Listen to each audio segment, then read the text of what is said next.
नमस्कार, स्वागत है आपका हमारे YouTube प्लेटफॉर्म पे। मैं हूँ पार्थ। एक बहुत अच्छा श्लोक है कि कर्म प्रधान विश्व रच राखा, जो जस कीन्हे तस फल चाखा। शायद ये जो श्लोक है ये हमारे परम पूज्य, हमारे परम आदरणीय, हमारे परम श्रद्धेय श्री प्रेमानंद जी महाराज पर लागू होती है, क्योंकि उनके जो कर्म हैं, उनके जो बताए हुए रास्ते हैं, उन्होंने जो समाज में जो मूल्य स्थापित किए हैं, वो चाहे नैतिकता के मूल्य हो, चाहे वो सामाजिकता के मूल्य हो, है ना, या उन्होंने जो भी मूल्य स्थापित किए हैं, उनके माध्यम से आज उनकी पूजा होती है घरों घरों में। बहुत से उनके भक्त हैं, बहुत से उनको मानने वाले हैं, बहुत से उनको मतलब बहुत से उनकी बातों को बहुत ध्यानपूर्वक सुनते हैं। बहुत से लोग जो होते हैं व्हाट्सएप पर स्टेटस लगाते हैं। जो हमारे देश के जो बुजुर्ग हैं, जो हमारे देश की जो महिलाएं हैं, वो उनको बहुत ध्यानपूर्वक सुनते हैं। बल्कि वो ही नहीं, बल्कि हमारे देश के क्रिकेटर्स हों, चाहे आज एक्टर हों, चाहे वो पॉलिटिशियन हो, चाहे वो किसान हो, चाहे वो मजदूर हो, हर तबके का आदमी उनके पास जाता है और जाकर के अपनी समस्याओं को रखता है। और वो बड़ी ही शालीनता से, बड़ी ही मतलब की चतुराई से, बड़ी ही मतलब कि शास्त्र के माध्यम से वो हर व्यक्ति का समाधान करते हैं। लेकिन आज बड़े दुख के साथ कहना पड़ रहा है कि आज उनका स्वास्थ्य खराब चल रहा है। आज वो अस्वस्थ चल रहे हैं।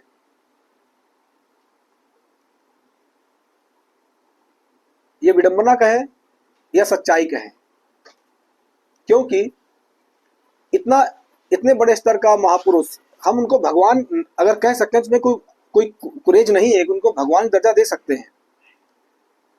क्योंकि जिस प्रकार से आदरणीय प्रेमानंद जी महाराज ने अपनी जो ख्याति विकसित की है, जो उनको जो मतलब जो उनको उनका नाम प्रसिद्ध हुआ है भारत नहीं बल्कि पूरी दुनिया में, वो अपने आप में चमत्कारी है। वो बड़े परोपकारी हैं, दयालु हैं, ज्ञानवान हैं, भक्ति मार्ग है। लेकिन आज वो संघर्ष कर रहे हैं अपने स्वास्थ्य को लेकर के, वो जूझ रहे हैं अपने स्वास्थ्य को लेकर के। दरअसल में क्या है कि उनकी दो जो किडनियां हैं वो खराब हो चुकी हैं।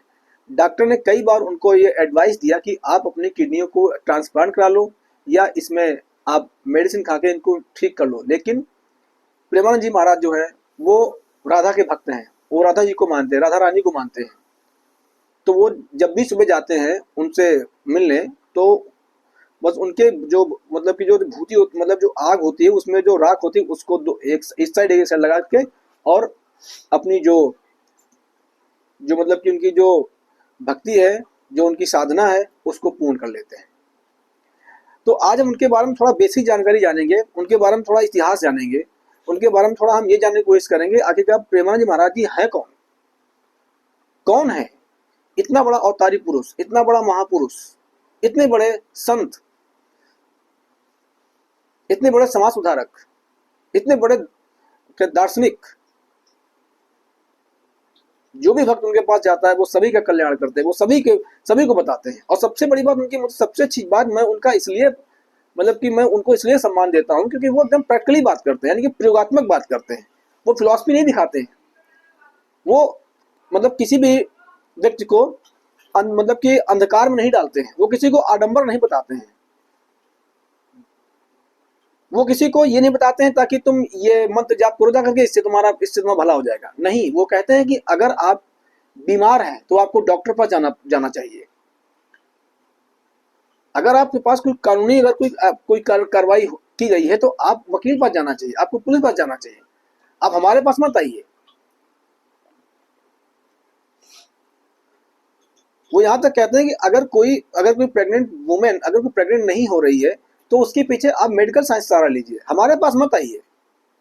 हम तो आपको सिर्फ केवल एक सपोर्ट कर सकते हैं, एक सहारा दे सकते हैं, आपको समझा सकते हैं ज्ञान के माध्यम से, भक्ति के माध्यम से, जो शास्त्र में लिखा उसके माध्यम से। इसलिए ये मुझे जो है, ये मुझे संत, ये मुझे बहुत पसंद है संत। तो इनके बारे में आज हम कुछ थोड़ी बहुत जानकारी जुटाई है मैंने अपने साधन से, अपने मतलब की सोर्स से, वो मैं आपके साथ साझा करना चाहता हूँ। तो देखिए, पहली बात तो ये है कि प्रेमानंद जी महाराज जो हैं वो राधा वल्लभा संप्रदाय से ताल्लुक रखते हैं, यानी कि राधा राधा वल्लभा संप्रदाय है उससे ये जुड़े हुए हैं। पहली बात तो ये। दूसरी बात ये है कि जो इनका जन्म है वो अखरी गांव के,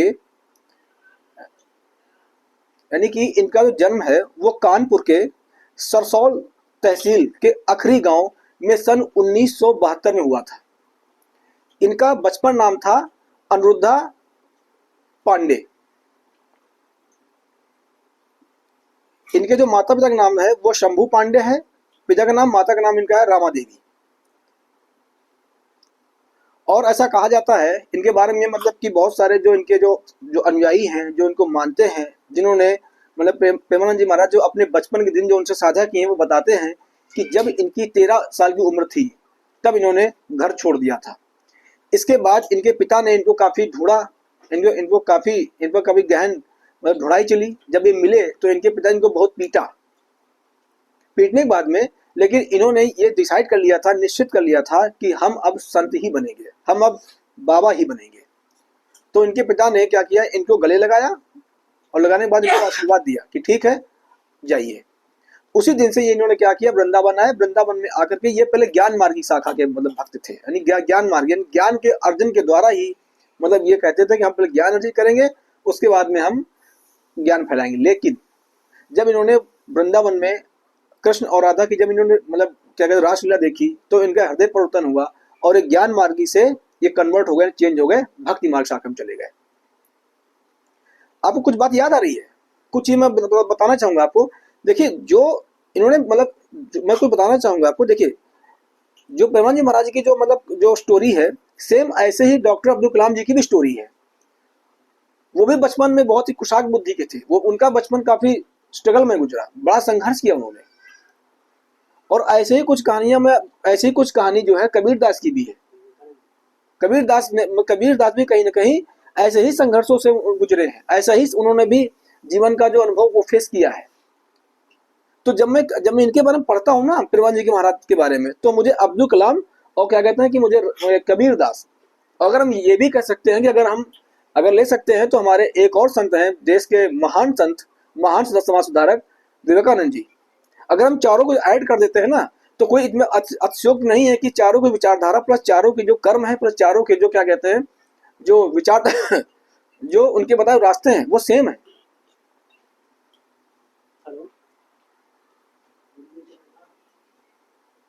तो इतने बड़े स्तर पर मतलब कि एक संघर्ष करके 13 साल का जो बालक है वो संघर्ष करके वृंदावन आता है, यहाँ पर ज्ञान मार्ग शाखा में शामिल होता है। लेकिन ज्ञान मार्ग से मोह भंग हो जाता है। मोह भंग होने के बाद में फिर ये भक्ति मार्ग में चले जाते हैं, ये राधा के अनुयायी बन जाते हैं। और एक और बड़ी बात कि जहाँ पर प्रेमानंद महाराज जी अपने उपदेश प्रवचन देते हैं ना, उसका नाम है हित राधा कुंजी। यानी वहां से हित राधा कुंजी में जो भी भक्त जाते हैं उनसे मिलने, चाहे वो विराट कोहली हो, चाहे वो मोहन भागवत हो, चाहे वो अमिताभ बच्चन हो, ठीक है। उसके बाद में अभी जल्दी ही धीरेन्द्र शास्त्री पहुंचे जाकर के, देवकी नंदन पहुंचे जाकर के, अनिरुद्धाचार्य महाराज जाके पहुंचे जाकर के उनका आशीर्वाद लेने, बागेश्वर बाबा धीरेन्द्र शास्त्री भी जाके उनके मतलब चरण वंदना की जाकर के।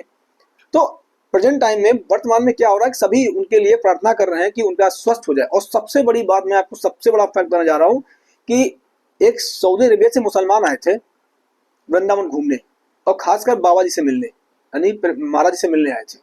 तो हुआ यह था कि दिन था उनका शुक्रवार का और उनको करना था नमाज अदा करनी थी। तो जब ये मतलब की बात रखी उन्होंने अब मतलब महाराज जी से कि हम नमाज करेंगे, तो उनको सारे साधन जुटाए। महाराज जी ने आदेश दिया अपने भक्तों से कि जाओ इनकी पूरी व्यवस्था करो नमाज पढ़ने की। तो उसी आश्रम में जहां पर महाराज जी बैठते हैं उसके बगल में ही सऊदी अरबिया के एक मुसलमान ने उनके सामने ही मतलब कि नमाज पढ़ी।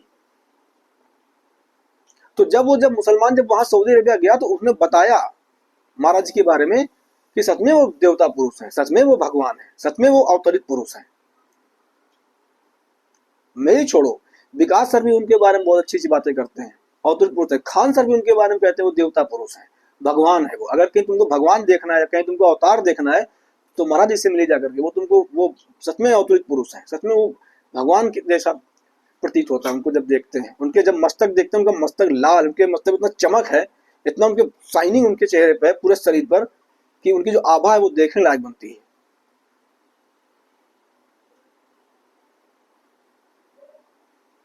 लेकिन वो आज संत अपने स्वास्थ्य कारण मतलब कि संघर्ष कर रहे हैं। हालांकि उनको जो किडनी है वो मतलब कि मिल गई है। अब डॉक्टर उनको ट्रांसप्लांट करने की कब प्रारूप बनाते हैं, कब रूपरेखा तैयार करते हैं, ये तो डॉक्टर बताएंगे।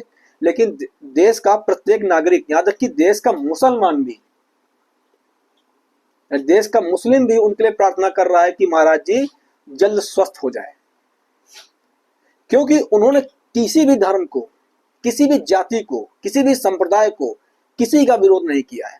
उनके पास चाहे मुसलमान जाए, चाहे वो कहते एससी जाए, ओबीसी जाए, पंडित जाए, ठाकुर जाए, बनिया जाए, लाला जाए, अहीर जाए, यादव जाए, कोई भी जाए, सभी का वो बराबर सम्मान करते हैं। सभी के साथ न्याय संगत बात करते हैं।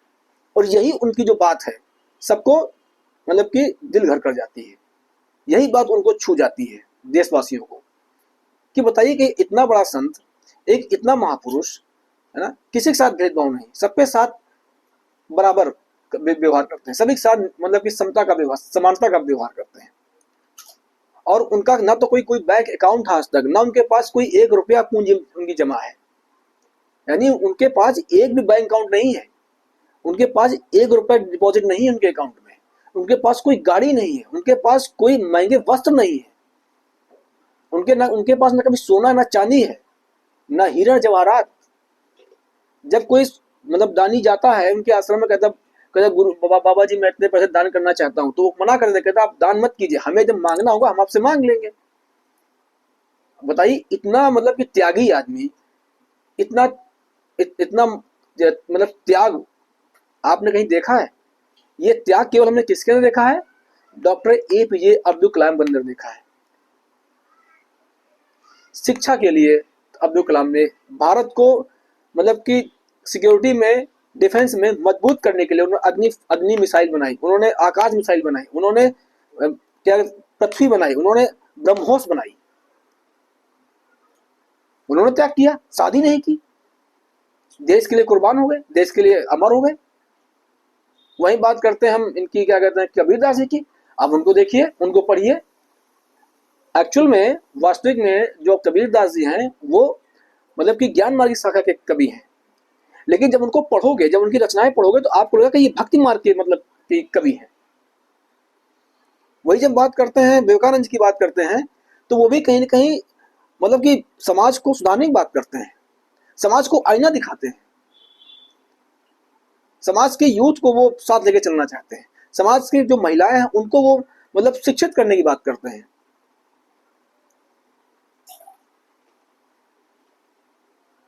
तो जब मैंने इन 4 महापुरुषों को जब मैंने पढ़ के एक चीज समझ में आई है कि इन चारों में कोई मतलब विभिन्नताएं नहीं है, सिमिलैरिटी, समानताएं हैं।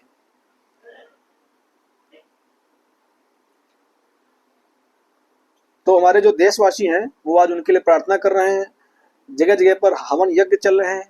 मुस्लिम भी कहीं ना कहीं दरगाह में जाकर के उनके दुआएं मांग रहे हैं कि वो जल्दी स्वस्थ हो जाए, जल्दी ठीक हो, जिससे कि आने वाले टाइम में भी वो हम जैसे लोगों को, हम जैसे अज्ञानी को ज्ञान देते रहें और समाज को सुधारने का काम करें। जिस प्रकार से अभी हाल ही में प्रवन जी, एक भक्त ने पूछा उनसे कि ये जो लिविंग रिलेशनशिप के बारे में बाबा जी आप क्या कहना चाहेंगे, तो उन्होंने बताया कि देखिए ये हमारा कल्चर नहीं है, ये हमारा संस्कृति नहीं है, ये हमारे आदर्श नहीं है, ये हमारे मूल्य नहीं है, ये हमारी नीति नहीं है, ये सब पश्चिम की देन है, ये सब पश्चिम का कल्चर है।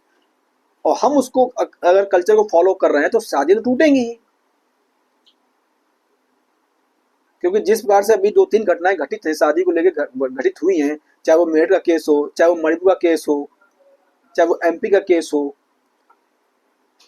तो इसके बारे में उन्होंने अपने विचार रखे थे। हालांकि कुछ जो महिलाएं हैं, खासकर लड़कियों ने उन पर बहुत भद्दे भद्दे कमेंट कसे थे, बहुत एक कटु वचन कसे थे, मतलब दिए थे, उनके बारे में कहे थे। इसको लेकर के औरतों ने ही उनकी निंदा की। मेल ने तो किया ही, साथ उनकी औरतों ने ही उनको ऐसे ऐसे शब्द सुनाए कि उनके क्या कहते हैं कान पक गए होंगे, इतने अच्छे अच्छे शब्दों से उनको संबोधित किया था। तो ऐसे हमारे प्रिय, हमारे आदरणीय, हमारे परम श्रद्धेय, हमारे परम पूज्य प्रेमानंद जी महाराज हैं। मैं भी अपनी तरफ से पूरे श्रद्धा के साथ कहना चाहूँगा, पूरी आस्था से कहना चाहूँगा कि ऐसे महापुरुष अभी जीवित रहें, अभी बचे रहें, क्योंकि उनका जाना देश के लिए बहुत क्षतिपूर्णक होगा। अभी उनकी जो ज्ञान है, जो भक्ति है के माध्यम से अभी लोगों को वो प्रेरित करेंगे और जो समाज को उसको सुधारने का काम करेंगे। आपका बहुत बहुत धन्यवाद। जय हिंद, जय भारत।